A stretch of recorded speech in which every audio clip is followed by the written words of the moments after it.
Boa tarde a todos, todos muito bem-vindos à nossa casa, nossa Sociedade Espírita Allan Kardec. Queremos convidá-los para os trabalhos que acontecem aqui durante a nossa semana. No domingo, nós teremos o estudo do Evangelho segundo o Espiritismo. Depois, na terça-feira, nós temos SEAV, temos o estudo do Livro dos Espíritos e, mais tarde, temos preces e irradiações. Na quinta-feira, nós temos o DAFA, o Encontro das Famílias, quando nós vibramos pelas nossas famílias, pelos nossos lares, enviando vibrações amorosas de harmonia, de paz, de amor, de carinho. E aí voltamos de novo à sexta-feira, quando temos a nossa palestra doutrinária. Então, vamos nos preparar com a leitura do Evangelho. Hoje nós escolhemos no capítulo 20, o item 4, Missão dos Espíritas. É uma mensagem ditada por Erasto em 1863, em Paris. Não escutais já o ruído da tempestade que há de arrebatar o velho mundo e abismar no nada o conjunto das iniquidades terrenas? Ah, bendizei o Senhor, vós que haveis posto a vossa fé na sua soberana justiça, e que novos apóstolos da crença, revelada pelas proféticas vozes superiores, e despregar o novo dogma da reencarnação e da elevação dos espíritos, conforme tenham cumprido, bem ou mal, suas missões e suportado suas provas terrestres. Não mais vos assusteis, as línguas de fogo estão sobre as vossas cabeças. Ó verdadeiros adeptos do Espiritismo, sois os escolhidos de Deus. Ide e pregai a palavra divina. É chegada a hora em que deveis sacrificar a sua propagação, os vossos hábitos, os vossos trabalhos, as vossas ocupações fúteis. Ide e pregai.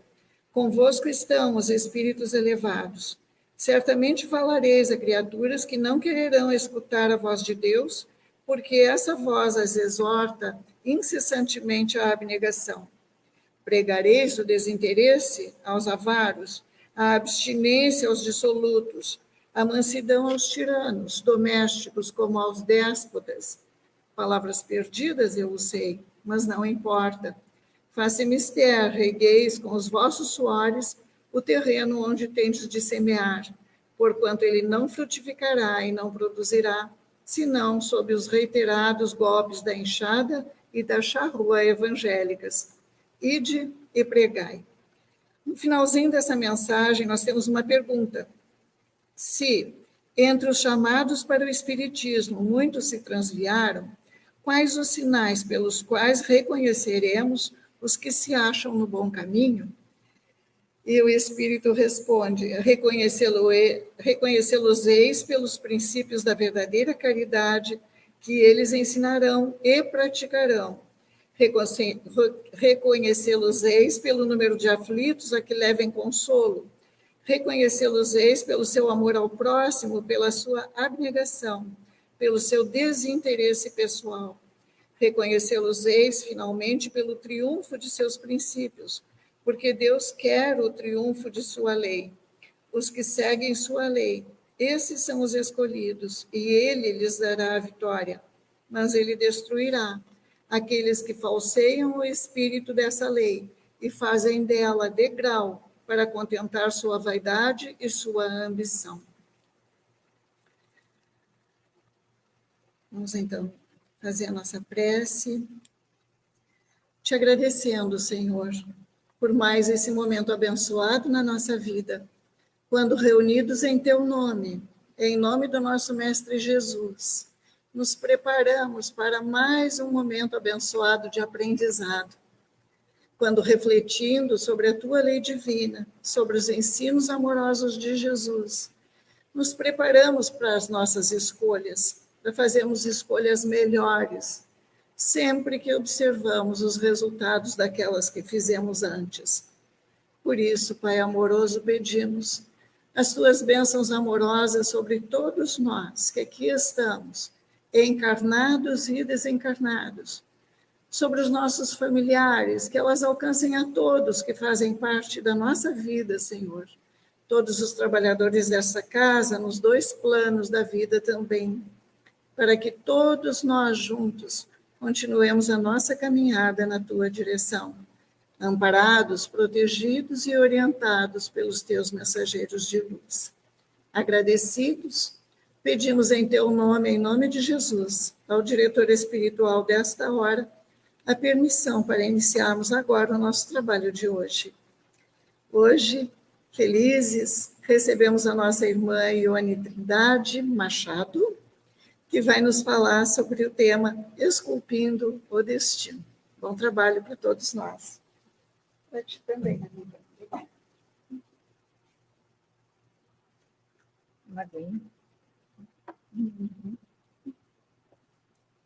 Então, meus queridos, que possamos sintonizar com os espíritos amigos que aqui se encontram para nos ajudar a entender as lições que a doutrina espírita nos traz através desses espíritos amigos, né, que a doutrina espírita nos faculta conhecer, né, mensagens que mudam completamente a nossa vida. Seria interessante da gente pensar assim, eu acho que todo mundo pensa, se eu não fosse espírita, se eu não tivesse os conhecimentos que a doutrina espírita me oferece, como seria a minha vida? Provavelmente todo mundo já fez esse questionamento. Eu costumo fazer isso, e me apavoro, né, com a resposta. Mas que bom que nós temos, né, essa cobertura espiritual que nos ajuda a entender o porquê das coisas que nos acontecem. E Esculpindo o Destino é um tema bastante interessante, porque ele nos leva a refletir que somos nós os autores do nosso destino. Essa imagem que está na tela é para que a gente guarde, né? É um escultor lá com a sua talhadeira numa pedra, provavelmente ele está ali criando uma forma humana. Poderia ser qualquer forma, está esculpindo. Poderia ser numa madeira, numa tora de madeira, em alguma coisa, esculpindo, criando, modelando. Esculpir quer dizer modelar, moldar, entalhar, né? Então, é isso que nós propomos com o nosso estudo hoje. Provar que somos nós os autores dos nossos destinos. Se nós formos verificar o significado filosófico da palavra destino, nós vamos encontrar o seguinte: crença de que cada indivíduo tem um caminho predestinado, ou uma série de eventos que irão ocorrer em suas vidas. É a ideia de que nossas vidas são governadas por forças além do nosso controle, e que tudo o que acontece conosco é parte de um plano maior. Tipo assim, é um plano que eu não tenho acesso. Alguém planejou tudo o que vai acontecer comigo. Isso é o sentido filosófico, não é o que diz o Espiritismo. É bem diferente o que diz o Espiritismo a respeito disso, né? Porque essa ideia, nessa conceituação filosófica, dá a impressão que nós somos, assim, uns marionetes, não é mesmo? Que tem uma força em algum lugar, alguma coisa que nos controla, que nem as crianças com os seus carrinhos lá e os seus controles remotos, que botam o carrinho para a direita, para a esquerda, faz curva, faz isso, faz aquilo, né? O carrinho é um teleguiado, né? Quem está comandando é quem está mexendo no controle remoto. Se nós acreditássemos nessa conceituação filosófica, nós seríamos como esses carrinhos, e alguém num controle estaria nos manobrando. O que para nós isso é uma ideia repugnante, né? Achar que Deus, o nosso Pai, que nos ama profundamente, ia nos fazer bonecos, marionetes, sem vontade própria. Já que ele nos deu inteligência, é para usar. O que adiantaria de ser inteligente se eu não pudesse usar? Na hora de escolher, alguém ia escolher por mim, né? Então, vamos ver a conceituação espírita sobre o destino. Seu significado é que cada um constrói seu próprio destino. O único destino traçado por Deus para seus filhos é a perfeição, que é o destino final de tudo que existe. Quando parece que olhando assim que é só para os humanos, né, seus filhos, não. É a obra toda da criação. Né? Nós sabemos que tudo na natureza progride. E tudo que progride evolui, e um dia vai chegar na evolução máxima, que nós nem sabemos como é que é esse máximo, mas sabemos que vai chegar. Né? Desde o átomo, que não é a menor coisa que existe, hoje nós sabemos, né? Mas que também progride e vai se transformando num outro átomo maior, outro, e vai. Né? Então, tudo na natureza progride, obedecendo leis.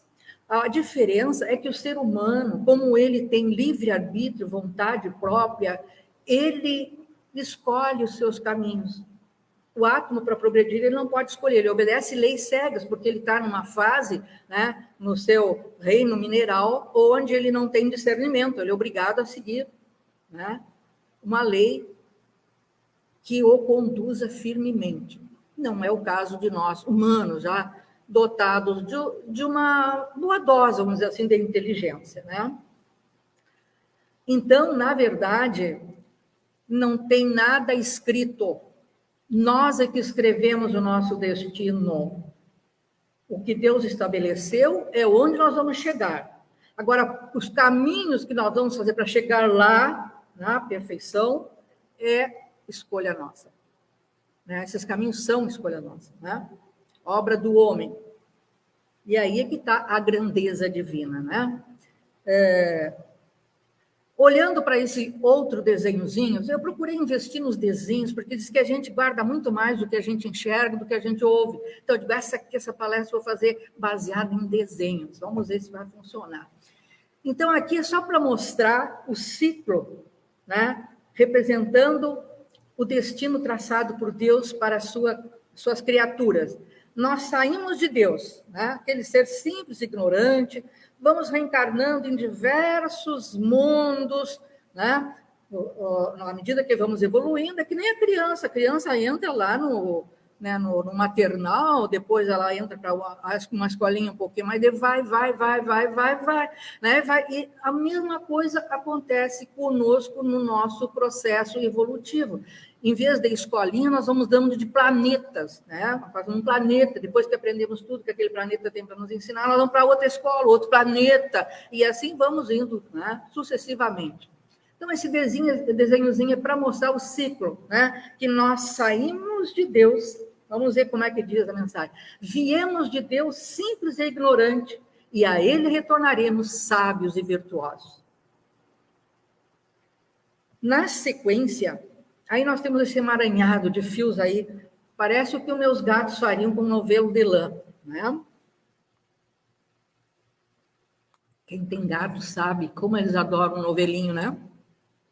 Então, vejam bem, nós colocamos assim naquele círculo azul, eu hoje, eu é cada um de nós aqui, eu, né? E Deus, é claro que Deus está em toda parte, ele não está lá, né? Ele está em toda parte, mas para facilitar o nosso entendimento, nosso retorno a ele, didaticamente, foi colocado dessa forma. Aí nós olhamos para esses caminhos aí, tudo, né? Tudo embolado, né? E é assim que nós fazemos as nossas escolhas. Eu posso escolher o caminho. Eu posso escolher um caminho que seja menos tortuoso ou um todo enrugado, né? De acordo com os meus interesses. É assim que a gente escolhe, de acordo com os interesses que nós temos, né? Claro, quem escolher um caminho menos rugoso, né? Chegará mais rapidamente ao seu destino, com certeza. Mas aquele que vai caminhar em redemoinho e tal, e se perde, aí demora mais. O que acontece, por exemplo, quando a gente compramos uma passagem para ir, por exemplo, para Florianópolis de ônibus? Aí chegamos lá na rodoviária e tal, e tomamos o ônibus que vai para o sentido oposto. Lá adiante a gente estranha aquele que pensa, não é, tá diferente isso aqui. Aí vai lá, conversa com o motorista e tal, diz, a senhora está no ônibus errado. E aí, o que a gente tem que fazer? Voltar para poder pegar o ônibus certo. para ir para o destino que a gente quer. Mais ou menos isso acontece nas nossas vidas. Quando nós tomamos um rumo errado, tem que voltar, né, para começar de novo. Né? Essa é a misericórdia divina, é o perdão divino. Ele permite que nós retornemos em múltiplas encarnações para poder consertar aquelas coisas que a gente deixou errado pelo caminho. Esse é o perdão divino. Né? O perdão divino não é aquilo, está tudo perdoado, tudo esquecido. Não, não é assim, não. A gente tem que corrigir tudo que fez de errado. Voltar no lugar onde a gente cometeu os erros, consertar aquilo, e aí só depois a gente consegue ir adiante.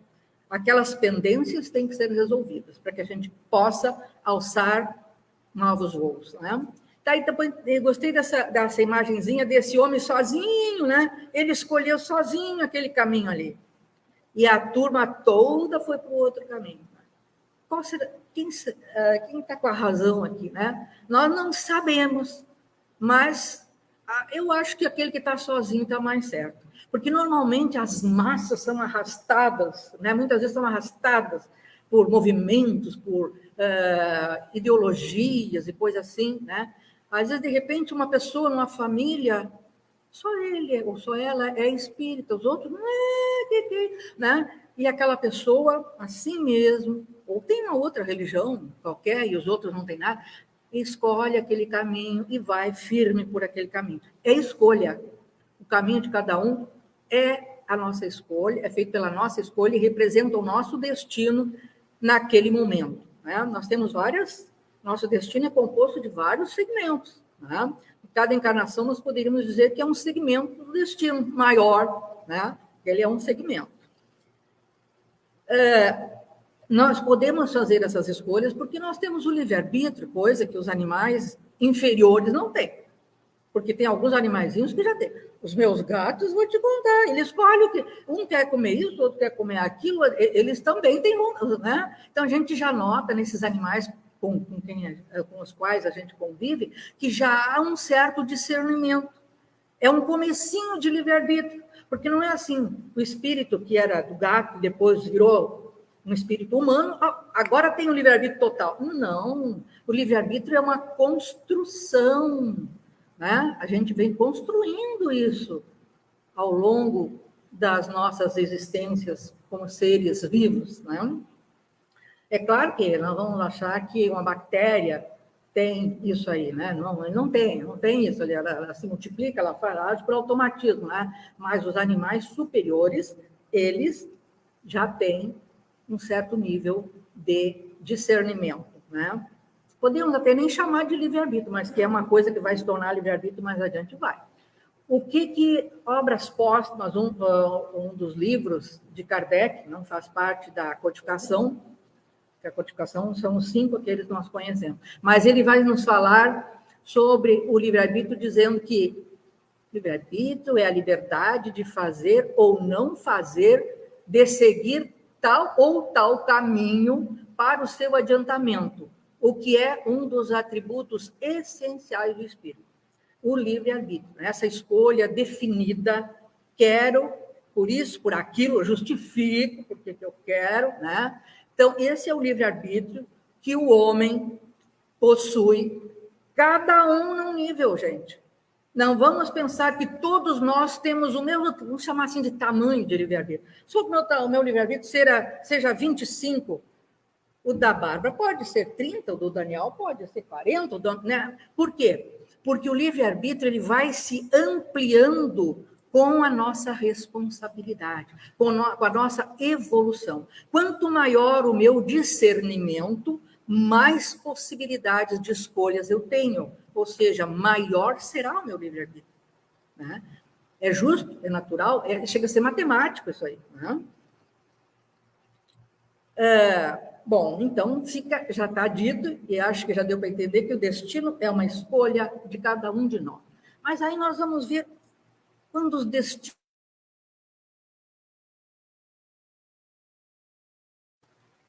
Por quê?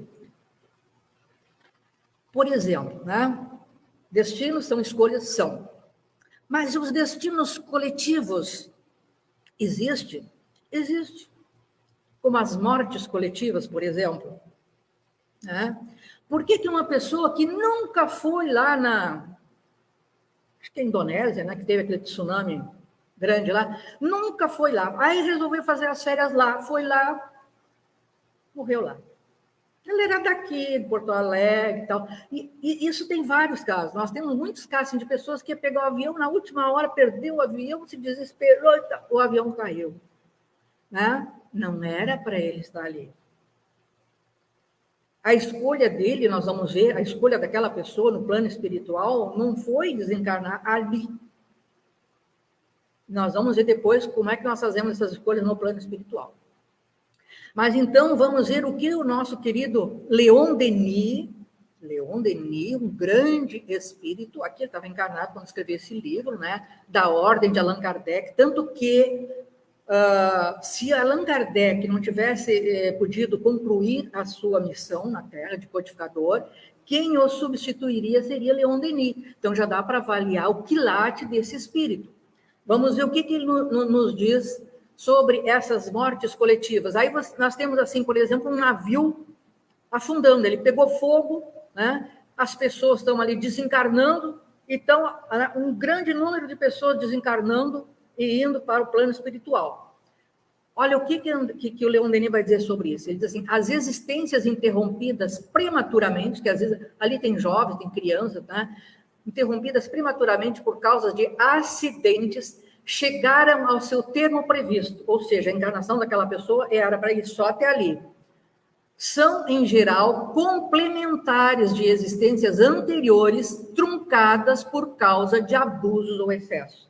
Então, aquela pessoa reencarnou para viver até aquele ponto, porque ela, em tenra idade, ele está falando em prematuras, né, pessoas que morrem jovens, né, porque provavelmente, eu acho bem que ele diz assim, ó, interrompida por causa de acidentes que chegaram ao seu termo previsto para complementar aquilo que faltou na existência anterior que ela interrompeu por uma razão.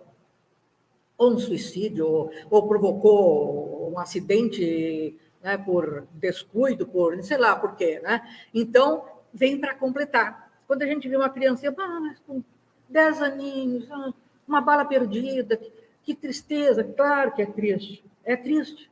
Mas nós temos que pensar o seguinte, que essa que hoje é uma criancinha de 10 anos, só o corpo tem 10 anos, mas é um espírito milenar, né? Com dívidas, com progressos, né? E que escolheu no plano espiritual aquele tipo de episódio para finalizar a sua existência. Aí diz, mas então está justificado as balas. Não justifica. Aí tem aquele outro ensinamento, né, do Evangelho, assim, é preciso que o escândalo venha, mas ai daquele por quem o escândalo venha. É tipo assim, uma pessoa tem que morrer de um tiro. Aí eu digo assim, deixa que eu dou o tiro. Poxa, é a minha maldade, eu me prontifiquei para fazer aquilo. Né? Poderia ser uma coisa acidental e não mirar em alguém. Né? Então, tudo isso nós, como espíritas, nós temos que contabilizar, senão nós não entendemos, nós achamos que tudo é uma baita injustiça, essas inocentes, tudo morrendo, não fizeram nada, mas são espíritos milenares, endividados como nós também somos. Né? E isso depois, como ele vai dizer aqui no próximo parágrafo, né? Eles estão indo para se preparar para uma existência melhor. Ele diz assim na continuação, o Leon Denis, sucede que os seres humanos que devem dar esta reparação, que é essas mortes prematuras, né? Reparação, se reúnem num ponto, mortes coletivas, né? Para sofrerem uma morte trágica. Aqueles que assim partem acabaram o tempo que tinham de viver e vão preparar-se para existências melhores. Né? Então, não saiu daquilo ali, agora vai sofrer. Não, ele se libertou, acabou, pagou uma conta e agora está livre. Né? Então, quando nós estudamos a doutrina, a nossa ótica é outra. Nós vemos as coisas diferentemente, né? Mas e como é que são feitas essas escolhas nossas lá no plano espiritual? Porque quando nós reencarnamos na Terra, nós trazemos, né? Me preste esse teu evangelho, por favor. Né?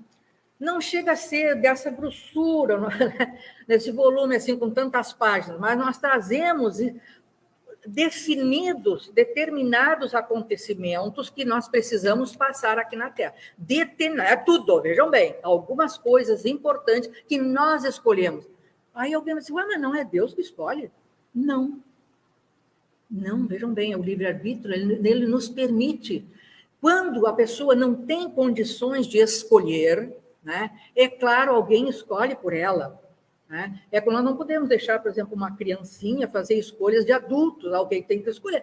Ela não pode escolher a roupa que tem que comprar para ela, o sapato que tem que comprar, né? Isso são os pais, porque ela não sabe escolher ainda. Alguém escolhe por ela. No plano espiritual é assim. Os espíritos que ainda não têm discernimento suficiente para fazer as escolhas corretas, alguém escolhe por eles. Então, no plano espiritual, nós temos aqueles espíritos que não escolhem nada, porque não sabem, não têm condições de escolher nada. Nós temos aqueles que escolhem muita coisa, e nós temos aqueles que escolhem tudo, dependendo do nível evolutivo de cada um, certo? Nós, num planeta de provas e expiações, já estamos num nível de fazer escolhas. Certamente não tudo, mas de fazer as escolhas nós já temos condições. E aí os espíritos construtores, que são aqueles encarregados de olhar se o nosso projeto está adequado, eles poderiam dizer, olha, isso aqui acho que não vai dar, acho que tu não vai conseguir fazer e tal, quem sabe vamos mudar, né? E aí, porque eles nos amam, querem nos proteger. Então, eles nos ajudam na construção desse planejamento reencarnatório. Mas tem coisas, aquelas coisas que nós definimos lá em cima e que tem que acontecer, aí nós vamos imaginar uma casa. Aí tem uma casa que está sendo construída. O que vai sustentar uma casa? As vigas verticais, as vigas horizontais, né? A laje em cima, embaixo, enfim, aqueles ferros, tudo que estão lá, é aquilo que vai sustentar a casa. Os tijolos a gente depois pode derrubar aqui, fazer uma porta aqui, né, tirar no lugar da janela outra porta e trocar, enfim. Mas o que é fundamental, nós não podemos mexer senão a casa desaba. Mesma coisa no plano espiritual. Quando nós fazemos as escolhas, tem coisas que nós não podemos mudar, porque elas são fundamentais, são as coisas principais das nossas existências. E tem aquelas outras que nós podemos mudar.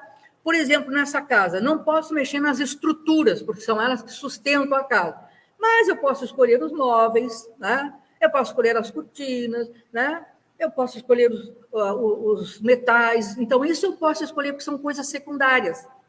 Então, né, essas são as coisas, por exemplo, que nós podemos escolher nessa nossa existência. Aquilo que é secundário, a gente pode escolher. Mas aquilo que é estrutural, que foi definido lá, não. Senão virava tudo uma confusão muito grande, né?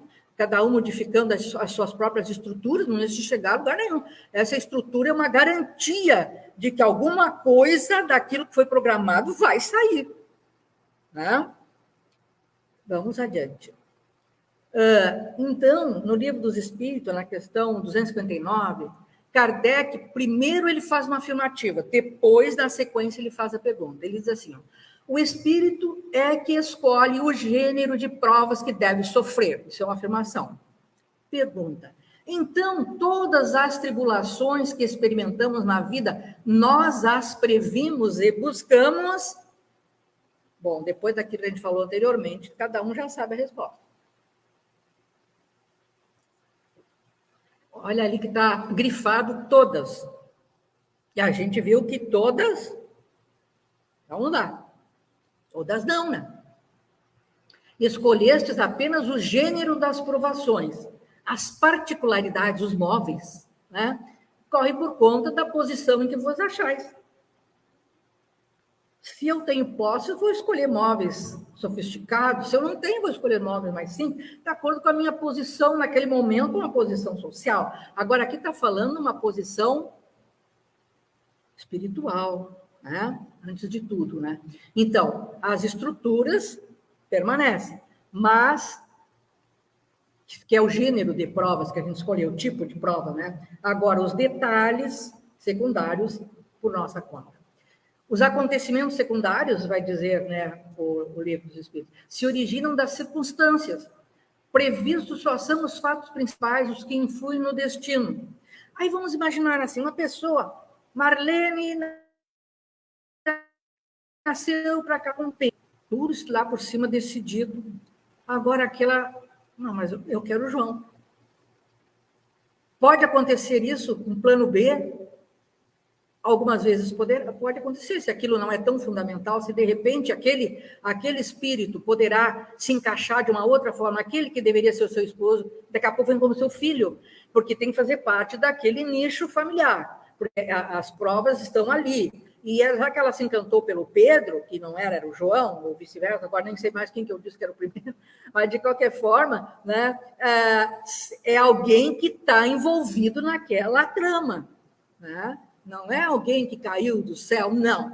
Tem que ter algum envolvimento. Há um plano B, mas eles já vão tentar equacionar para que não fuja muito do que foi estabelecido. Né? Aí, vamos dizer, nós estamos no plano espiritual, vamos escolher onde eu vou nascer, que lugar, como é que eu vou ser, a minha família, o que eu quero. Será que alguém escolhe, eu quero nascer entre os bandidos, criminosos? Será que alguém escolhe? Pode escolher. Não é errado. Vamos ver, alguém que foi criminoso e que agora quer passar pela prova, pela tentação do crime para resistir. Porque nós só aprendemos a lição se nós enfrentarmos e vencermos o problema. Enquanto eu não passar no vestibular, não entro na faculdade, ou enquanto eu não passar no Enem, não entro na faculdade. Então, eu sou obrigada a enfrentar uma dificuldade e vencer para poder ir além. Então, o espírito que foi criminoso, ele pode escolher nascer lá no morro, não sei aonde, onde tem tiroteio todos os dias, porque ele quer aprender a resistir e a não ser mais criminoso. Isso ele escolheu. Isso é o pilar, ele escolheu, é uma sustentação. Não vai mudar, já está escolhido. Agora, se ele vai vencer ou não, vai depender das escolhas que ele vai fazer. Aí são aqueles detalhes secundários, né? Aí corre por conta dele. Aí vai nos dizer ainda na continuação, escolhendo, por exemplo, nascer entre malfeitores, são os espíritos da codificação que nos diz isso, sabia o espírito a que arrastamentos ele se expunha, né? Ignorava, porém, quais os atos que viriam a praticar. Ignora se verificará este ou aquele êxito. Ele não sabe se vai vencer. Lá no plano espiritual, eu vou vencer, eu vou conseguir, eu hei de vencer. Mas certeza não tem. Né? Vai depender da força que ele aplicar para vencer tudo isso. Né? Aqui também tem outra coisa. Aquelas pessoas que acham que tudo está escrito, né? Aí os espíritos assim, se percorreres uma rua e uma telha cair na tua cabeça, não creias que estava escrito. Né? Tem gente ali, eu fui ali esses dias, eu esmaguei esse meu dedo na porta corta-fogo aqui. Mas será que estava escrito? Claro que não. Em vez de pegar no trinco da porta para fechar, eu peguei na porta e não fui olhando e fui empurrando. Claro, eu esmaguei o dedo na porta. Podia ter decepado o dedo, né?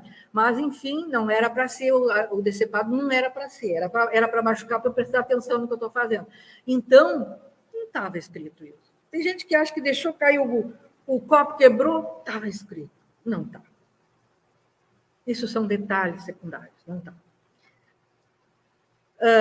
Uma coisa interessante, nós estamos lá no plano espiritual. Acho que essa pergunta interessa a todo mundo.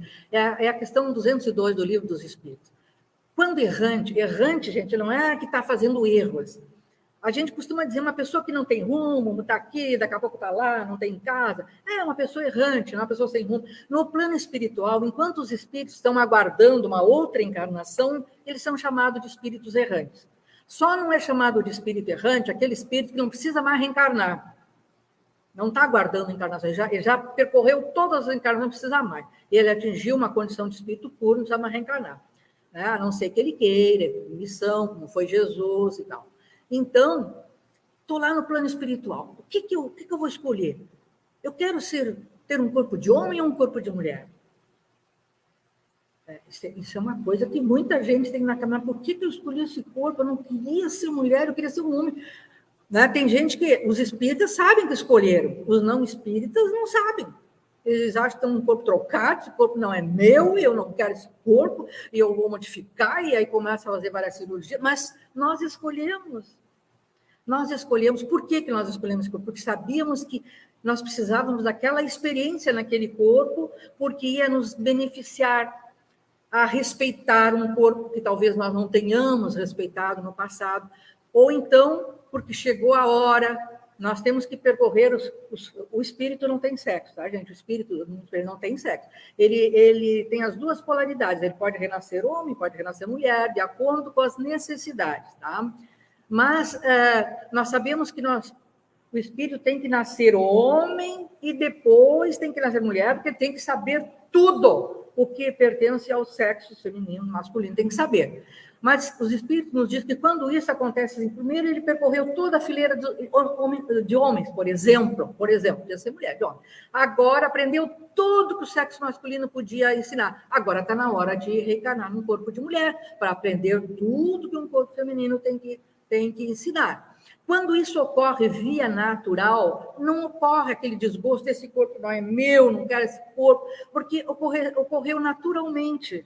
Mas quando ocorre por uma intervenção momentânea, né, ele está ali, ele escolheu por uma necessidade do momento, porque ele sabe que ele se comprometeu muito e ele quer entrar naquele corpo para poder respeitar, aí ele vem, ele sofre muito naquele corpo. Tem aqueles que conseguem levar até o fim aquele corpo, como recebeu, não faz nenhuma intervenção, não faz nenhuma mudança no seu corpo e vai até o fim. É o ideal, mas nem todos conseguem. Não podemos culpar ninguém porque não conseguirem, porque naquela fase que a pessoa está, é aquilo que ela pode fazer. Temos que respeitar, é a escolha da pessoa, né? É a escolha dela, né? Então, mas quando ocorre assim, numa via meio forçada, que o espírito escolheu porque era melhor no momento, ocorre sofrimento, né? Mas cada um está vivendo o seu momento espiritual, o seu momento evolutivo, e ninguém pode nem deve julgar ninguém. Nós não podemos julgar nem condenar ninguém, porque cada um está andando como pode, como, né, consegue fazer as coisas. Se fizer errado, depois vai ter que retornar para o caminho, para consertar aquilo, para tomar o rumo de novo, o rumo certo. Mas isso não somos nós que vamos escolher por ninguém, cada um faz as suas escolhas. Então, vamos ver o que os espíritos respondem a essa pergunta, né? O que o espírito, no plano espiritual, escolhe antes de nascer? Nascer como homem ou como mulher? Resposta: isso pouco lhe importa. O que o guia na escolha são as provas que ele haja de passar, aquilo que ele precisa passar. E prova é escolha, é diferente de expiação. Nós vamos ver daqui a pouco o que é a expiação. Quando é prova, é escolhida, né? Então, na verdade, cada um está exatamente no corpo que precisa estar. E depois, se não gosta desse corpo, não é o corpo que... Calma, faz tudo direitinho, que na próxima tu retoma o teu corpo anterior. Olha direitinho, né? Para não ter que fazer muitas idas e vindas, né? Esse é o ideal, mas nem todo mundo consegue. Podemos mudar o nosso destino? Olha esse peixinho, ele não está contente naquele aquário, ele quer pular para o outro. Podemos mudar? Você também já sabe a resposta, depois que a gente falou tanto. Não pode mudar as estruturas básicas, né? Vamos ver, o resto pode. O que não podemos mudar são os fatos principais da nossa encarnação, os quais traçamos juntamente com os nossos protetores espirituais. É aqueles que nos ajudaram a fazer o nosso projeto reencarnatório, né? Isso nós não podemos mudar, que são os fatos principais. No momento da escolha da vida que merece, no momento da... daquilo que... vamos de novo, né? O que não podemos mudar são os fatos principais da nossa reencarnação, os quais traçamos juntamente com nossos protetores espirituais no momento da escolha da vida que merecemos e precisamos ter. A cada um será dado segundo suas obras. Conhecemos bem este ensinamento, esta máxima, né? Então, agora vem aquilo, a diferença entre provas e expiações. O que eu posso escolher, o que eu não posso escolher? Então, prova eu posso escolher. Eu posso escolher fazer prova para medicina, prova para engenharia, prova para isso. Eu escolho. Né? Deve ser. Não costuma dar certo quando o pai ou a mãe escolhe para o filho. Não costuma dar muito certo isso aí. Né? O indivíduo escolhe aquilo que ele quer fazer. Né? É um direito que ele tem. Então, provas sempre representam escolhas.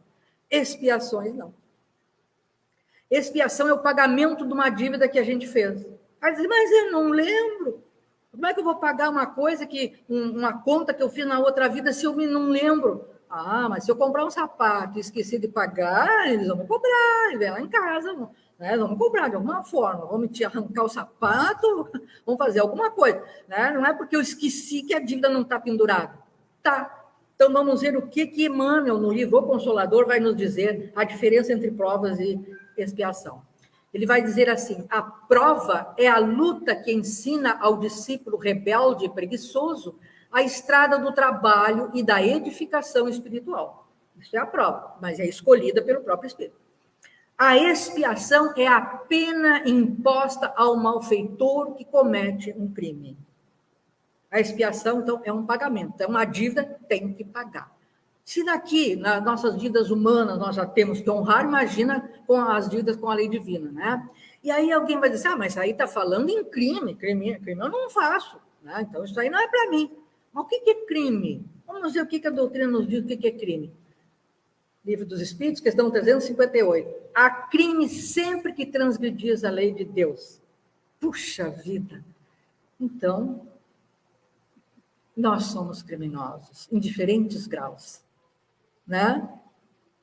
Claro, toda vez que eu burlo uma lei, eu cometo um crime. E estou sujeito a uma sanção, a uma penalidade. Aqui na Terra já é assim. Imagina na lei perfeita, que é a lei divina. Né? Nós aprendemos na doutrina que a reencarnação significa voltar num novo corpo feito especialmente para nós. Não dá para chegar assim na hora de reencarnar, e a Bárbara também tem que reencarnar, nós duas lá em cima para reencarnar. Bárbara, deixa eu pegar o teu corpo, tu pega o meu, vamos trocar. Tem não. O corpo é formado exatamente para as nossas necessidades, porque nós temos um molde que formata o nosso corpo, que se chama perispírito, né? Que é o corpo do espírito. Né? E o perispírito é como se fosse, ele é uma forma. Cada célula nossa é como se o perispírito também tem células. É com cada célula que nós temos no corpo físico foi gerada dentro da forma que está lá no perispírito.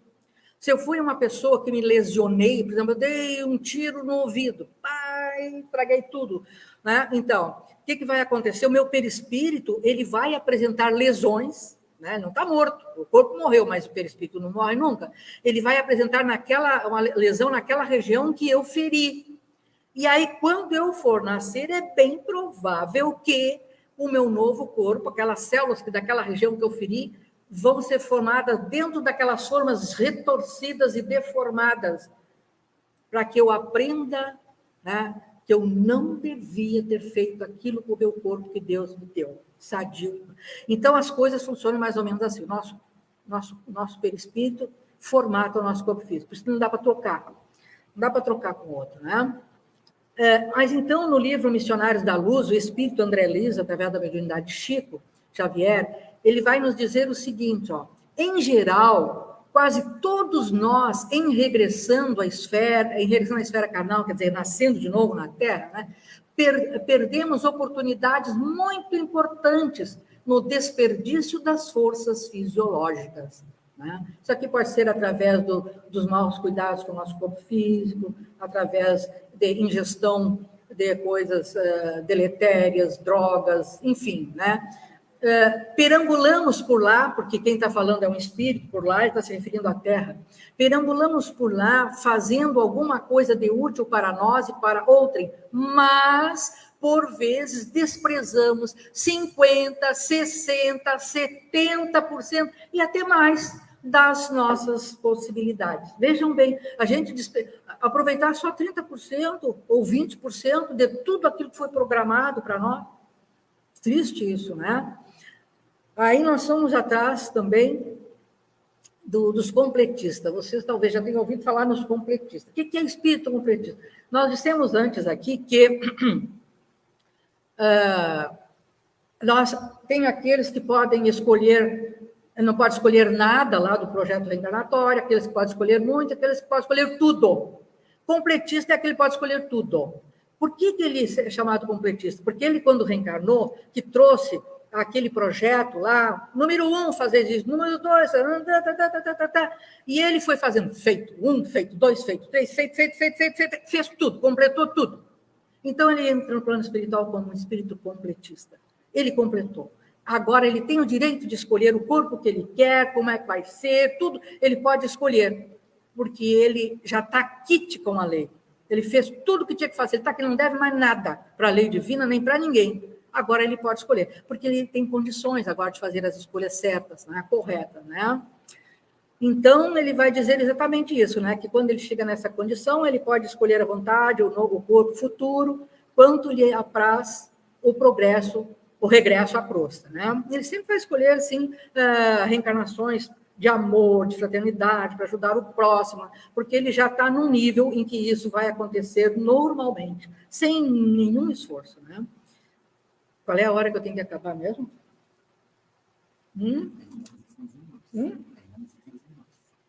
Ah, bom, mas bastante tempo dá. Bom, então nós estamos no plano espiritual ainda, tá? Estamos preparando a nossa reencarnação. Neste caso aqui, nós estamos num hospital escola chamado Almas Irmãs. Nós vamos encontrar isso no livro Sexo e Destino, também ditado pelo espírito André Luiz ao Chico Xavier. Então, esse livro fala muito, quase todo ele, sobre esse assunto, né? Uma família toda que desencarna, vão lá com Almas Irmãs, né? Então, são tratados lá. Por quê? Porque lá é uma escola e, ao mesmo tempo, um hospital. Começa o hospital, a pessoa chega lá toda ruim, toda destramelhada, né? Depois, quando ela já está firmezinha, aí ela já vai para tomar as lições. Aí ela começa a frequentar cursos.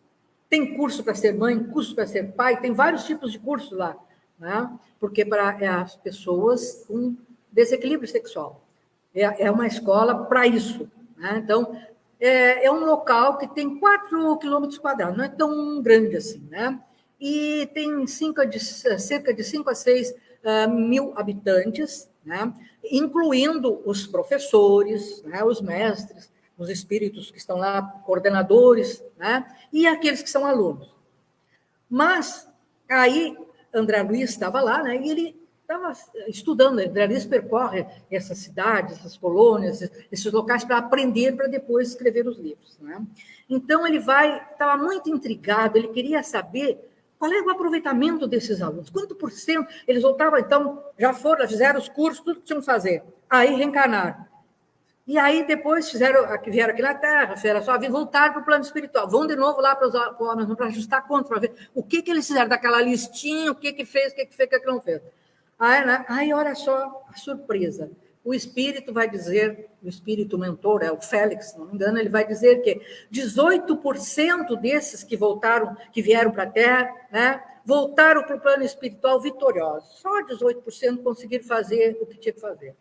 22% voltaram melhorados, 26% levemente melhorados e 34% mais endividados. A maioria volta com mais desequilíbrios ainda para se tratar lá.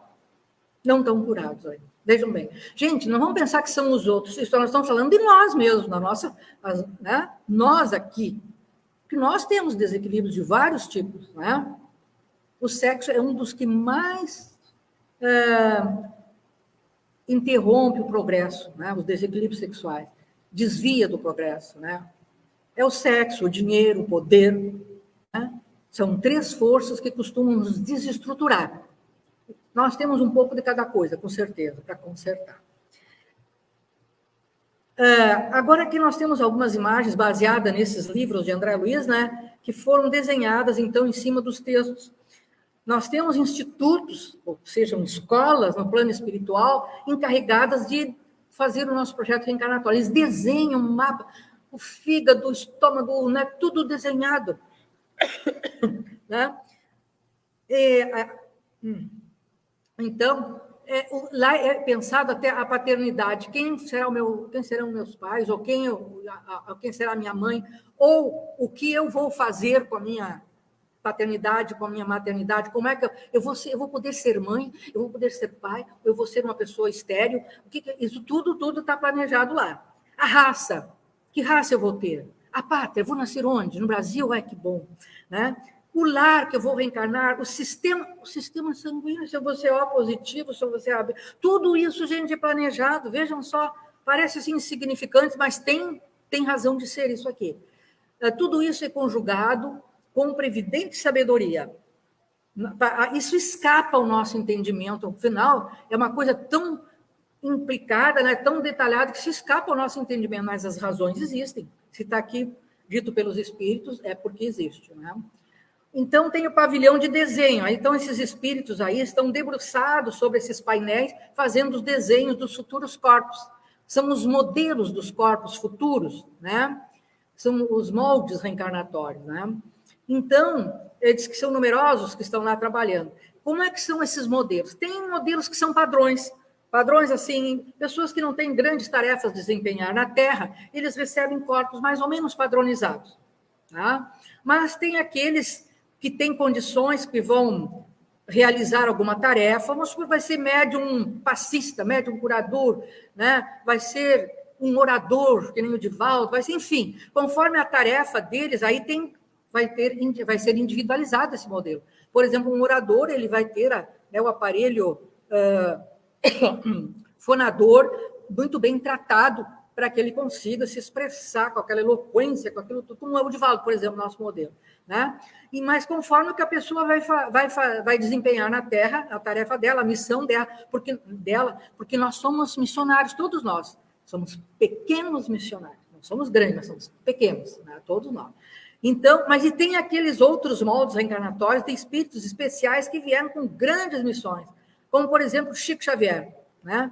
Chico Xavier, chamado o Homem Amor, né? Uma extrema humildade, renunciou a tudo que era do mundo para viver a sua espiritualidade. Isso ele tinha todos os tipos de mediunidade. Teve um projeto reencarnatório assim, detalhado, os mínimos detalhes foram pensados, né, para que ele conseguisse executar a sua tarefa, né? Eles vão nos dizer, né, os espíritos, que lá são cuidados ao desenhar esses moldes, os corpos, os membros, os órgãos, as fibras, as células, são esboçados e estudados, tudo. Se eu nascer com o dedinho torto, isso aí estava desenhado lá. Por alguma razão, eu pedi isso aí. Certo? Porque eu era muito vaidosa e tal, né? Aí, os candidatos, eles recebem esse mapa, vocês vão ver ali, né? Tem aquelas pessoas, parece um diplominha na mão, né? É o seu mapa reencarnatório. Aí eles levam, né? Estão lá no plano espiritual, ninguém nasceu ainda. Aí eles olham aquilo lá, tá bom, não tá bom, não dá para melhorar aqui, não dá para... Aí eles podem, tem uns que podem ir lá pedir. E nós vamos ver uma que pediu uma coisa assim interessante. A gente sempre pede que vão pedir coisa boa, melhorar. Eu quero ser mais bonita, eu quero ser mais alta, eu quero ser isso, eu quero ser aquilo. Olha só o que Anacleta, um espírito, né, com bastante trabalho já, né, no bem, ela ia reencarnar para ter como filhos 4 espíritos, que ela foi mãe deles na outra encarnação, mas eles se desviaram no bem e ela se sentia culpada. Então, ela pediu para voltar e ser mãe deles. Aí, como ela tinha muitas obras beneméritas que ela fez lá em cima, no hospital, eles fizeram um corpo perfeitinho, tudo bonito para ela, e mostrar para ela, quando ela abriu assim, não, esse corpo está muito perfeito, não, eu quero problemas na tireoide, nas paratireoides, eu não quero um corpo tão bonito, tão perfeito. Por quê? Porque ela sabia que poderia, a tentação, a beleza é uma coisa que pode derrubar muita gente facilmente, né? E não sendo uma pessoa comum, um rosto comum, transita por toda parte, ninguém vê, ninguém olha, não tem problema nenhum. Mas o muito belo já é um problema, às vezes, né? Então, esses espíritos, quando eles podem escolher, eles nunca escolhem corpos belíssimos. Eles escolhem corpos saudáveis que possam ajudá-los a desempenhar as tarefas, né? Ela pediu algum defeito ali porque ela queria ter, porque ela não se achava digna de ter um corpo tão belo como aquele ali. Bom, então vamos ver aqui agora para finalizar rapidinho, né? Essas nossas escolhas não fica só sob o nosso domínio, né? As nossas escolhas costumam influenciar o entorno, e às vezes um entorno bem, bem longe até, né? Por exemplo, as pessoas que estão lá na internet, têm a sua rede social e se comunicam com os amigos, com os seus seguidores, e pensam que está só aquilo ali. Não é não. Está se comunicando com seres desencarnados que pensam como aquela pessoa, né? Ao redor da Terra, né? Fora da Terra, nos países da Terra, né? Porque tudo é uma questão de conexão, de sintonia.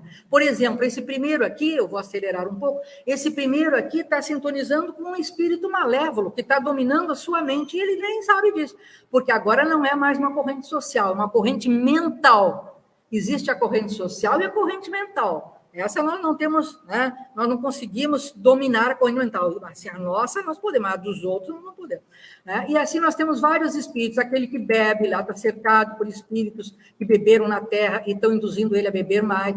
Aqueles que estão ligados no bem, né? Aqueles que estão energias boas espalhando, ele está orando, né? Então os espíritos mandam energia boa. O outro está conectado com a colônia Nosso Lar. O outro está conectado com a zona do umbral, zona triste, né? O outro está conectado com o espírito superior, né? Então, isso tudo influi na psicosfera da Terra, que é essa atmosfera psíquica da Terra. Os espíritos, quando vão chegando na Terra, eles veem uma nuvem envolvendo a Terra.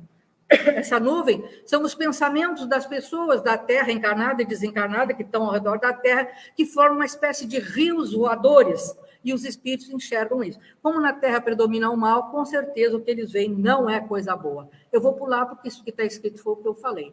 Isso aqui também as intercomunicações. Aí nós vamos perguntar assim, mas as pessoas, então, têm destino. E os países têm destino? Tem. O nosso, por exemplo, é de ser a pátria do Evangelho. Segundo Humberto de Campos, no seu livro Brasil, Coração do Mundo, Pátria do Evangelho, né? Jesus, que é o diretor da Terra, escolheu o Brasil para ser a pátria do Evangelho. Ele trouxe da Palestina, né? Ele transpôs da Palestina, né? Ele transplantou da Palestina, né, para a árvore do cruzeiro, para a pátria do Cruzeiro do Sul, que tem a cruz, né? Aquela cruz das estrelas lá, a árvore do seu evangelho. Então, foi uma escolha de Jesus. Se Jesus escolheu que o Brasil vai ser pátria do evangelho, ninguém vai mudar isso aí. Vai ser. Nós podemos atrasar um pouco o nosso comportamento, com os nossos erros, mas vai ser, vai. É uma escolha de um ser angélico, né?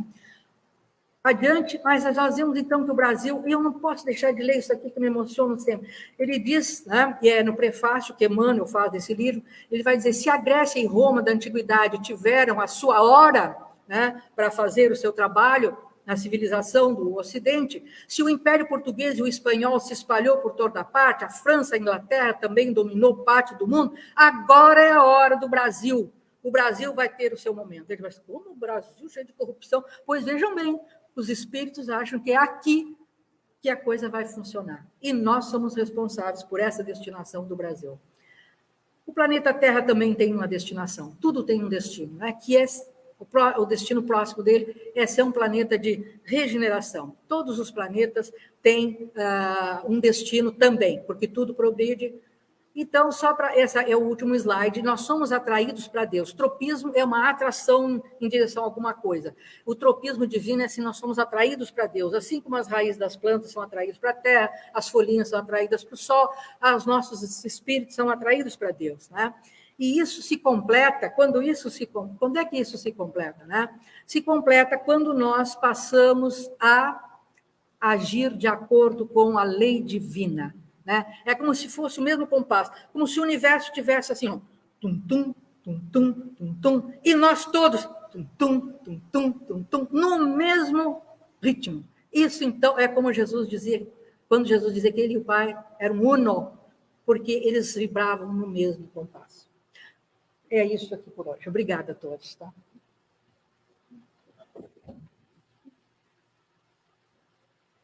É tão bom, né? Então, vamos agradecer. Te agradecemos, Pai amoroso, por mais esse momento tão especial.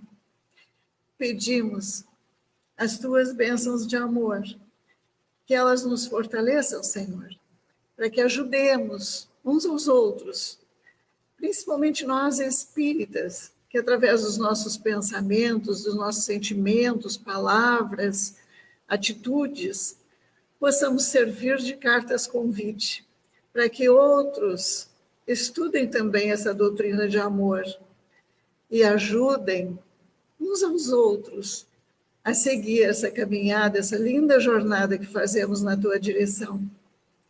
E que se nós melhorarmos, nós percebamos que temos aí a grande oportunidade de fazermos com que o nosso país seja efetivamente a pátria do Evangelho. É o que Jesus espera de nós. E nós somos, sim, esses colaboradores que Jesus espera que hajamos em benefício de nós mesmos, em benefício da humanidade. Ajuda-nos, Senhor. Ajuda-nos para que nós possamos realmente servirmos de co-criadores dessa obra tão linda que é a vida, a vida, a vida eterna, a vida como espíritos, a vida para sempre. Agradecidos de novo, pedimos em teu nome, em nome de Jesus, ao diretor desta hora, a permissão para encerrarmos agora o nosso trabalho de hoje. Que assim seja. Uma boa noite a todos, sigamos em paz.